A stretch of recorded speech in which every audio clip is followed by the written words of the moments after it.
Hey, hey, I hope everybody's having a great day. And I just wanted to come to you because I was asked a funny question recently and I wanted to give you all my answers. So I was on the phone with an old high school girlfriend and she said, by the way, girlfriend is an old people way of saying friend that's a girl. And so don't get me wrong. And so she said, "Why are you so passionate about credit? Like I don't get it, right? We're over 40. I don't know anything." She used a different word, but she said, "I don't know anything about credit. Like, I don't get it. Can you help me? But why do you like it so much? It's weird. Like, credit doesn't sound sexy. It doesn't sound fun. Like, I just don't understand it." And so I said, "Girl, here's why. Because we were not taught these things in school, right? The system kept us a part of the system.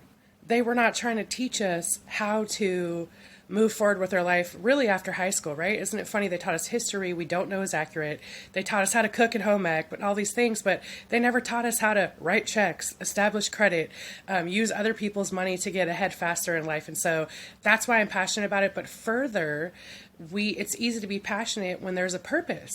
And so our company works with a nonprofit organization and we take a portion of our proceeds to bring financial literacy into schools for kids ages 7 through 17, and we give scholarships away every year to high school freshmen and high school seniors and college freshmen, over $2.5 million in scholarships so far. And so that's it right there, right? We're changing what we weren't taught in school, and we're changing it for future generations. So if that's something that interests you, drop a info comment in the comment sections or message me today, and I'll be happy to share with you more information about how you can get started with this beautiful opportunity, changing the lives of the future for our children and so many generations to come.